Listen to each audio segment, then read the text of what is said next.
everybody. Welcome to Geeking Poetic Podcast. I am one of your hosts, Megan Guess. Over here, I have... Larry Roberts, and down across here the way is Vito. And we are going to do our follow-up, finally, to our newish... It's kind of not new to us anymore, but it's our PodTrak P8. And now we've had a little bit more time to kind of play around with it and figure out some more things with it. So we're going to do kind of a pros and cons list. Yeah. To all the new stuff we figured out from it since then. Yeah, exactly. This is the, if you don't already know, I'm sure if you're watching the video, you know. It's the PodTrak P8 made by Zoom. Yeah, we really, really liking Zoom products. Great products, man. Yeah, sure. we did some guest stuff on other people's podcasts, and I know they had little portable Zoom things, and we were really surprised how good they worked. Yeah, I was that was like, pretty cool. Yeah, and I need one of them. Right. We were looking at that for a long time, you know, going, well, maybe we get one of those little portable ones, but it didn't quite have everything that we were wanting. And then they announced this, and we got really excited about it. Yep. And pre-ordered it and everything. Yeah, we basically, we pre-ordered it. Yeah, we were waiting for a while. It's a popular We started to get really worried it wasn't coming.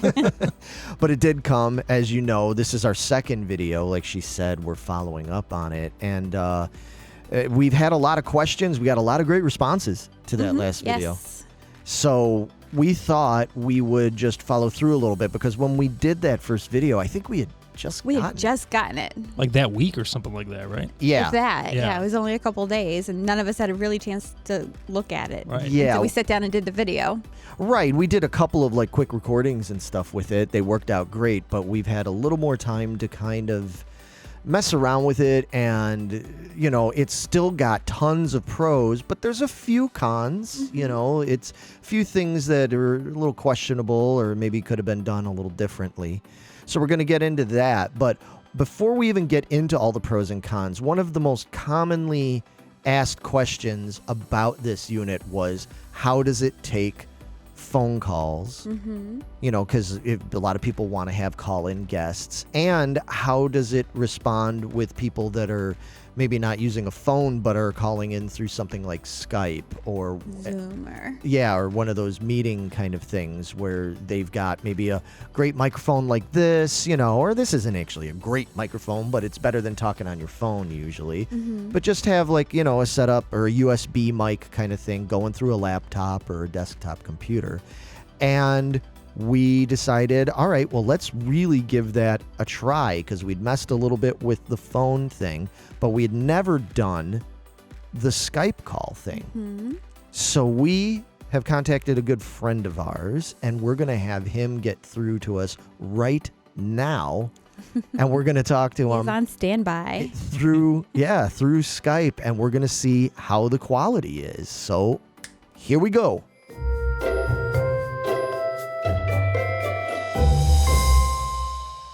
As we talked about, one of the really cool things about the PodTrak P8 is that we can take calls. We can either take them from somebody calling in with a phone, or in this instance, we can take something like a Skype call. A call if somebody is using a computer, has a good setup on their computer and everything, wants to call in. It works really well, I think. It does. And helping us to test that out right now, we have our erstwhile friend and companion. It is none other than Jason from the PFPN, the Prescribed Films Podcast Network. Hey, everybody. How's it going? Hey, what's happening, dude? Oh, We're just kidding. I hit the wrong button. As usual. Larry always hits the wrong button. you blew it. See, there's a demonstration of how you can hit the wrong button. So. Oh, I know I'm in the right place. Yeah. Oh, yeah, exactly. We're just messing around. Yeah, Jason is our buddy from Prescribed Films and Attack of the Killer Podcast, and my personal favorite, which is Cracktastic Plastic. Can't imagine why. Because it's all about toys, man. That's right up your alley. Oh, yeah. We bond on that. We bond on, you know, metal and punk and toys. So, but how are you doing, Jason? Oh, I'm doing great. Just trying to not sweat too bad. Yeah. Yeah, exactly. It's getting used to the warm weather. Megan's still wearing a hoodie because she's always cold. Yeah, I borrowed a hoodie today because I was cold. That's what I do. Yeah. Well, you are from Oklahoma, I am. so I'm used to the heat. The exactly. muggier, the better. I'm going to be dripping. But Jason, can you hear us well? I do. You sound really great. The fidelity is awesome. You sound like you're in the room with me. Yeah. Awesome. That's It's great. kind of creepy. Yeah. You're right here with us. Yeah. Yeah, exactly. I think we can hear you really well on here. It's nice and clear. Now, what kind of microphone are you using? I'm using an Audio Technica AT2020 USB mic, Okay. Nice. and it's kind of a larger diaphragm. It's a nice little mic. I've always liked it, and I'm glad it's sounding all right. Right, but it's not like some super high-endy kind of thing. This is Nope, I think it's just nowadays. It's just your $100 mic. right. So, Yeah. Good. Right. So Not that's really good to know that if you're, you out there watching and listening to this, you don't have to have some really expensive, $300-400 and up microphone to sound clear like this. Because none of us do. I mean, our mics are all like Yeah. around the same level. We got some MXLs and stuff. So, Mhm. yeah, it sounds really cool. I mean, this is, one of the things that we've wanted to do for a long time now is have more guests and interact more with guys like you and other podcasts on Prescribed Films Network and stuff for various things. It's always been a little tricky when we had our old confangled setup using the mixer into the DAW and all that kind of stuff. Familiar with these setups. Yeah. Exactly. So This is nice. Yeah, this is I good really to like know this. that it works so well.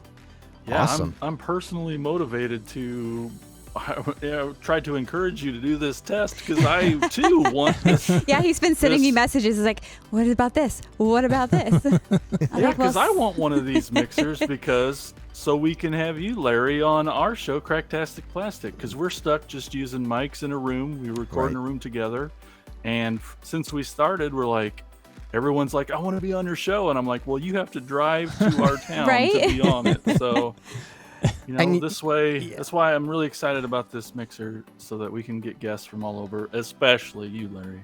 Oh, well, thank you. You're just saying that because, I've got all the toys. Maybe. Well, hopefully one of these days we'll do that, and the three of us will be coming out there out by you guys in person. We're working on it. We're trying to figure it out because That'd we're be not. wonderful. We're only a state away from you guys, so we should be able to make this Right over happen. there. yeah. So hopefully it'll happen. But man, yeah, this is great. So this is really good to know, and I'm sure this is the kind of application that a lot of people, not just the four of us here, are very interested in. So it's good to know that it works because this is our first time trying to do the Skype thing. So Yeah, sounds great. I don't feel like there's any lag at all. nice. No, we were kind of worried pretty about good. that when we were testing it. It seemed like it had a lag, but Colin, with you, there's no lag at all. Yeah. Yeah. It's perfect. It's great.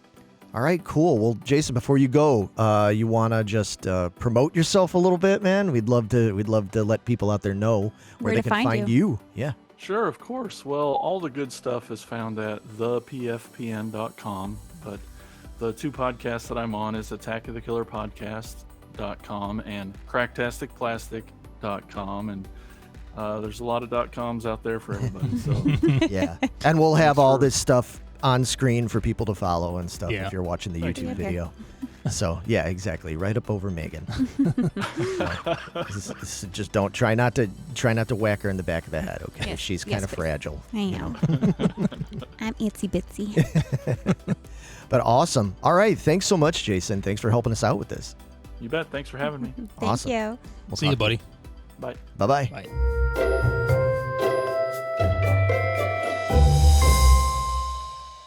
Wow, I cannot believe how good he sounded. That was actually really cool and really creepy because it literally sounded like he was right here with us, Yeah. in the room with us. It did. I mean, usually when on these things, when you take calls, there's some Roominess and echoing. Right. There was none of that. right. Yeah, there wasn't. He's like he said, there really wasn't any latency on his end. It didn't seem like there was any on ours. So Oh, it that's seemed perfect. really nice. So, Mm-hmm.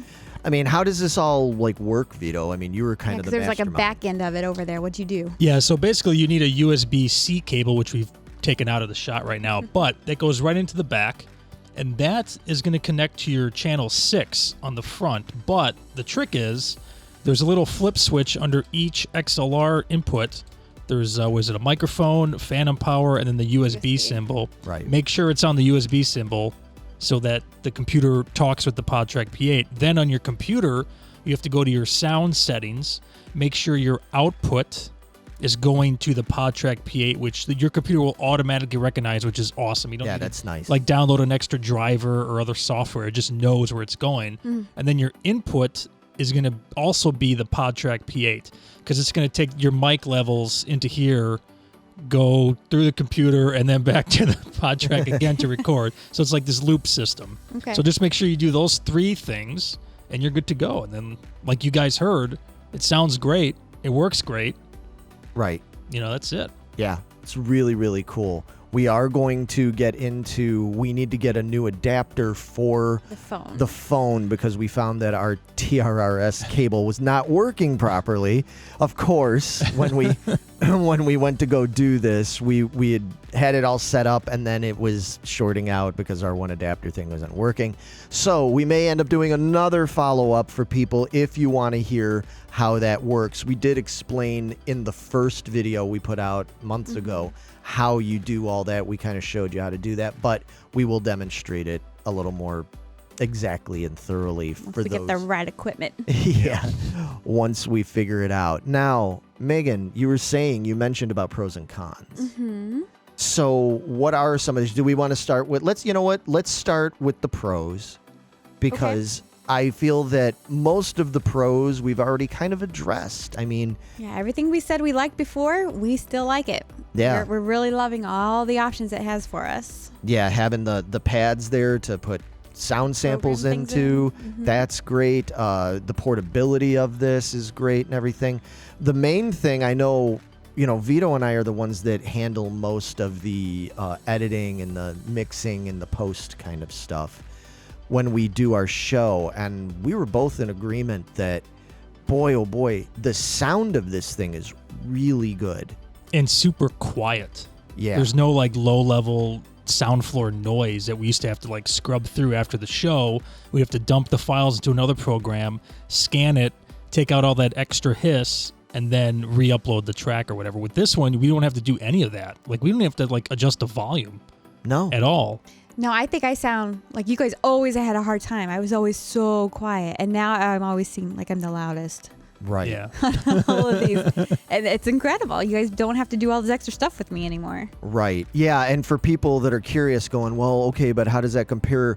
What we don't know what you used. What we were using before is we had like one of those USB mixers, that you could use for live bands or something. Just I think it's a Behringer or one of those brands. Any of those, Behringer and Mackie and all those brands make those little 4, 6, 12, 16 channel mixers. We had one of those. We had that going into your computer and into a DAW. And so we were, there was all these things hooked up, and we would mix in the DAW and edit in the DAW and all that stuff. It worked fine, but there was definitely a loss of sound quality going through all that. The preamps for each channel for the mics, I mean, they worked okay. They're the kind of things where when you're using that for like live sound or something, you don't notice any noise. Right. But when you're doing something like this and we're recording in headphones and all, right, and you are all listening to us possibly on headphones or something like that, or earbuds or something, you hear that noise floor, and it was always a battle with the other setup. With this PodTrak P8, not having that issue at all. I can't believe how clean this is, which was another thing that had impressed me about when we had recorded with other people on their Zoom thing. So Zoom, you really do seem to have it together when it comes to the clean sound quality. So let's get into some of the cons. They're not major, but there's a few things, and people had asked some questions about stuff, right? Right, yes. That we had to look into. Yeah, so they asked about one thing we had to look into was sample rating. Right. Because the audio, what is it, 44.1 Yeah, kilohertz? sample rate that on it here. Automatically, that's the standard recording. And then video, it is 48.1 or something like that kilohertz. So it's recording at different levels, so it can cause a lag when you're trying to marry the two together, correct? Did I understand that correctly? I think that's the concern. Yeah, you're supposed to match the kilohertz technically. If you don't, I mean, it's minor. Yeah. Well, here's the thing. So, right, back me up if I'm right on this. Is that for what we're doing YouTube videos, doing these kind of talking things and stuff like that, any issue there, the difference there in the sample rate is so small that it doesn't really... Negligible? Yeah, really? It's pretty negligible for what we're doing here. We haven't encountered any real issues. No, I think if we were trying to record a professionally, like, CD to release and master, then I think that's where you're going to get into the issue with tracks not lining up properly or something like that. Right. Or a movie, something drifting. like that. Yeah. Yeah, if we were doing something where we were creating stuff that we were going to be putting onto DVD, because I think DVDs are standard now, it's like 48 probably, kilohertz. So that's kind of where that's at. No, I think for most people, if you're using this to do what we're doing, YouTube videos and stuff like that, unless you're doing some really, really high-tech stuff, like you're making some 4K, ultra-high-def music video kind of thing, maybe you could run into some issues with that. But I think for the average person, like you said, Meg, I think it's negligible. So we haven't encountered any issues with that. Personally, yeah. Right. But for those that care about that kind of stuff, yeah, you might want to, right? Look into it a little bit more. So what else? What's some other things? So let's talk about the button situation, Larry. Yeah, let's talk about the button these situation. buttons here. I mean... all these buttons you love to push and push at the wrong time. Those buttons. All right, so here's the thing, folks. So I talked earlier about those pads here that you can load in. There's, I think, 36 banks that we can load in sound samples into. It comes preloaded with like 9 of them, and then you've got another, whatever it is, 27 that you can load into there, which is great, and we've done that. But because we do different kinds of shows on our channel, we have a whole bunch of different ones in there. And I'm kind of a dummy, I admit it. So, and I have a hard time at times keeping track. And we try to minimize as much like post editing that we have to do as possible, because this allows you to just dial everything up and do it on the fly like you would if you were doing like a live radio show kind of thing. That's how we often try to do our podcast. But then, I'll have somebody on like I did earlier. Larry, let's hear What's Shakin' Bacon. Somebody wanted to hear What's Shakin' Bacon. Hit that button. Do it.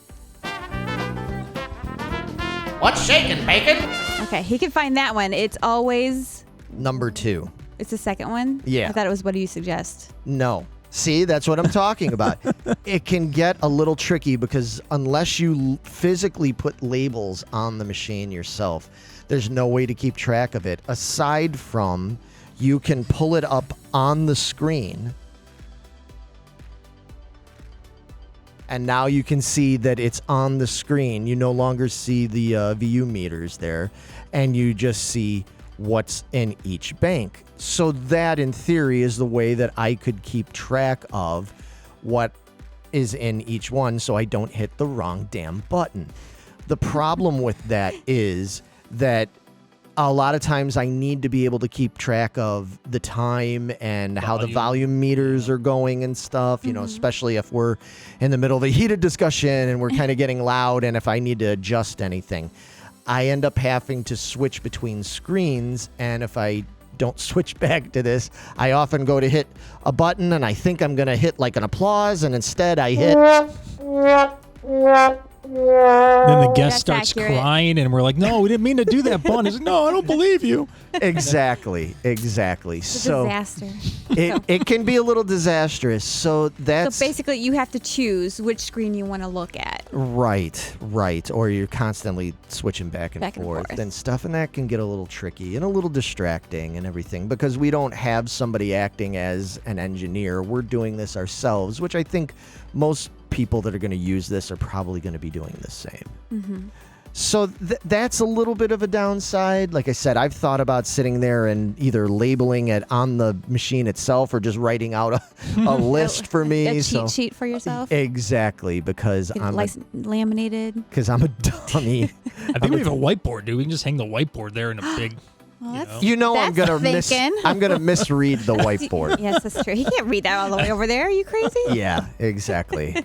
So yeah, that's so if you're a dummy like me and you're Butterfingers and you're hitting the wrong buttons, It's hilarious when you do it, though. Every It is time. pretty good, but Every single time he's Yeah. done it. okay. but like we said, we're trying to cut down on editing time. So when Larry does that, he just has to spend extra time editing that piece out. So Right. So that's something to be concerned about. There's While other we're things. talking about the screen here, let's talk about, you wanted to talk about editing right. on this actual PodTrak. Well, so that's the other thing. If you look at the screen there, you can see that it's all touch screen and you can edit on this device. You don't have to put this into a DAW to do all your post editing stuff, which is great. I mean, that's super convenient, especially if you are On the fly. Mm-hmm, yeah, if you're at a convention or whatever, in the car driving. right. Mm-hmm. Excellent to have this because it runs on batteries. Everything's all in one, and then you just got to wait till you're able to upload it or whatever. It's all done. It's really killer. However, it is a little tricky getting used to editing on this thing. If you're the kind of person that is used to editing on a computer screen With a mouse and very precise, it's a little wonky. right, yeah, because you do a lot of the editing. And you've got a big screen over there and everything, and you're so used to being able to really zoom in on stuff and everything. It's a little tricky. Plus, you have gigantic ham hock hands. Look at them. So try and, Right. You could see how that goes. Yeah, exactly. It can get a little bit tricky. It's not impossible. It's not a deal breaker, but Now, didn't you guys say it's also really sensitive? it is touch very, screen? very Yeah. sensitive. So it's not hard to accidentally. delete the entire. Well, We maybe. haven't done that yet. I'm exaggerating a little bit. Yet. Yeah, maybe not delete, but it is easy to make some mistakes, and you don't really want to do that when you're editing. So that's something to consider. I think that having the onboard editing is really nice, right? It Really, takes some getting yeah. used to. right? You may not be a pro at it right away. Right, Work at it. but it's a nice option to have, especially under those circumstances where you're traveling or you don't have access to a DAW to do it in. So yeah, it's a pro, it's a con, it's both. Speaking of something nice to have on here, let's talk about this mark button. Okay, yeah, the mark We button. love the mark button. Yep. We use it a lot. Now, the mark button, what we use that for is, say if there's something in particular that, Hit a wrong button. like if I hit a wrong sound effect button, or somebody just makes a mistake, or there's a stutter, or somebody sneezes, or something like that in the middle of recording, Megan, Or coughs. Yep. or coughs, and you go, okay, I need to remember where that is so I can edit that out later. You can hit the mark button over here, and it will leave a little mark, like a little flag indentation thing, so that when you go back to edit, you can just real easily zoom on over, no pun intended, to the part where the little flag marker is, and you go, oh, okay, that's where it is. Boom, real quick. You're not having to sort through all this, go, oh, I don't remember exactly when that was. Was it at 45 minutes? Was it at 35 minutes? You can see it on the timeline. Now, that's great. However, we have encountered a con with that. Yeah, so that mark button does not work when I use it with Premiere's Audition software the mark does not show up on there. However, when Larry's editing an episode on his Premiere Elements software, it does pop up for him, and it does pop up on the actual unit when you go into the editing mode on the screen. But for some reason, it doesn't do it in Premiere Audition. That might be a setting I just don't have activated, or something extra I might have to download. I'm not really sure. So I have not tried it in Premiere Pro, however, because I don't edit audio in Premiere Pro. I only do it on Audition and then bring it into Premiere Pro. So that might just be the issue. It just doesn't work with Audition. But if you are primarily an Audition user, then that mark button probably will not be that useful to you.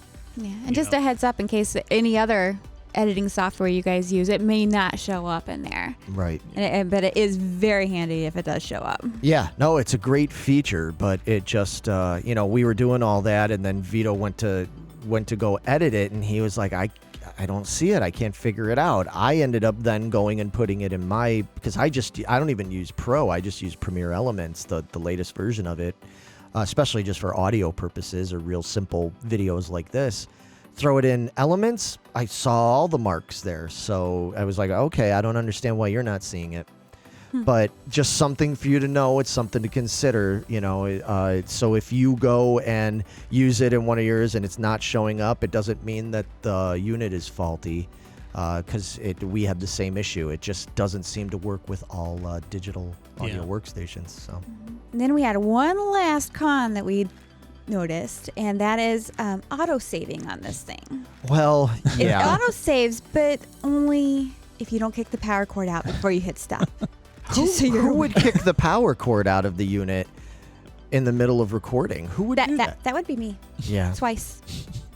Done it twice. See, at least it's not only me that And I'm sure there's a lot of people at home that are going, well, you guys are idiots. So We're not disputing this at all. I'm not worried about it, but just letting you folks know, because we know that mistakes happen. There's all likelihood that there are people out there that are just as klutzy and stupid as we are. So yes, we recorded 2 hours worth of a show at one point. If you're recording and you hit the stop button, you'll see on the screen that it will spin, and it just takes a moment for it to auto save it for you. Yeah, it's pretty fast. Yeah, and then you can listen to it back, or you can take the SD card out, go dump it onto your computer drive, whatever you want to do. However, if it is still in the process of recording and you accidentally lose power, whether it's because the batteries die or because one of the hosts kicks the cable, or there's a power outage, right, or one of the hosts kicks the cable.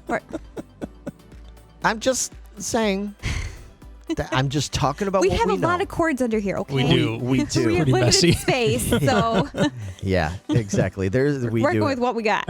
Right.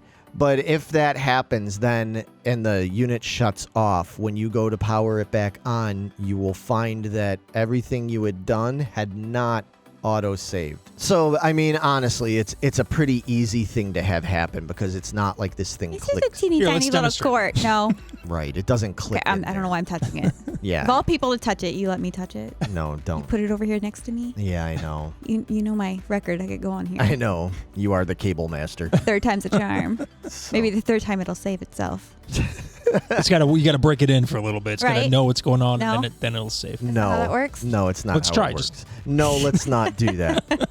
In any event, so that was a mistake that we made, and we figured out that that happened. So please be careful with that. You keep that in mind, that if you jostle this cord out, or if you don't make sure you have good enough batteries in there to last if you are There you recording go. Mhm. on the fly and stuff like that, you don't want to lose all your work like we did. So that's definitely something to consider. Like you do whenever you're typing and stuff, it always says save, save, save, save.